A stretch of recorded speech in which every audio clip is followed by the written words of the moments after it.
તો દાહોદના દેવગઢ બારિયામાં નગરપાલિકામાં ભાજપે સત્તા ગુમાવી છે। દાહોદથી આ સમાચાર સામે આવી રહ્યા છે કે જ્યાં દેવગઢ બારિયા નગરપાલિકામાં ભાજપે પોતાની સત્તા ગુમાવી છે।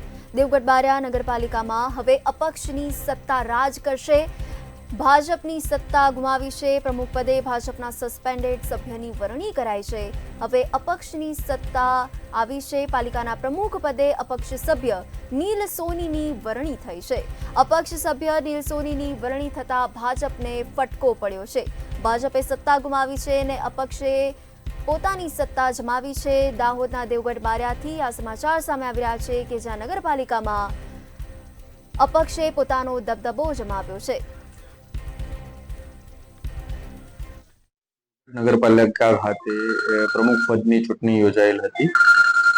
આ ચૂંટણીમાં ટોટલ 24 સભ્યો હાજર હતા, એક પણ સભ્ય ગેરહાજર નહોતા। બે ઉમેદવારોએ ઉમેદવારી કરેલ હતી, નીલ સોની, ધર્મેશ ભરતભાઈ કલાલ। જે પૈકી ધર્મેશભાઈ ભરતભાઈ કલાલને ટોટલ 8 સભ્યોનું સમર્થન મળેલ, જ્યારે નીલ સોનીને એમને 16 સભ્યોનું સમર્થન મળે, જેથી નીલ સોનીને પ્રમુખ પદ તરીકે ચૂંટી કાઢવામાં આવેલી છે। આ સમગ્ર પ્રક્રિયા ખૂબ નિષ્પક્ષ રીતે, શાંતિપૂર્ણ રીતે દેવગઢ નગરપાલિકા ખાતે સંપન્ન કરવામાં આવી છે। રોજ દેવગઢ બારિયા નગરપાલિકાની પ્રમુખની ચૂંટણી યોજાઈ હતી, જેમાં અમારી ટીમના 16 સભ્યો, જે 16 સભ્યોએ અમને વિશ્વાસ રાખી અને અમને નગરપાલિકાના પ્રમુખ તરીકે આગામી સુકાન સોંપ્યું છે, જવાબદારી સોંપી છે, તે બદલ આ 16 સભ્યોનો પ્રથમ આભાર માનું છું।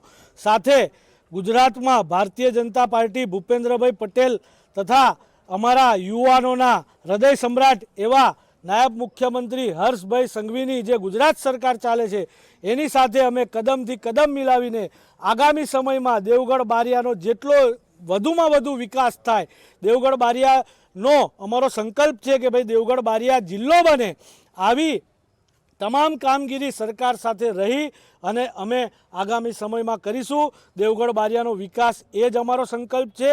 રાજકીય કોઈ દ્વેષભાવ વગર નગરપાલિકાના 24 સભ્યો અમે સાથે મળી દેવગઢ બારિયાનો નગરનો વિકાસ કેવી રીતે થાય, જે ઘણા સમયથી અટકેલો છે, જે અમારો ટાવર છે, ટાવરના ડંકા ફરી ક્યારે ચાલુ થાય એ આગામી સમયમાં અમે ટૂંક જ સમયમાં શરૂ કરીને આગામી કામગીરી દેવગઢ બારિયાના નગરના વિકાસ માટે જ કરી।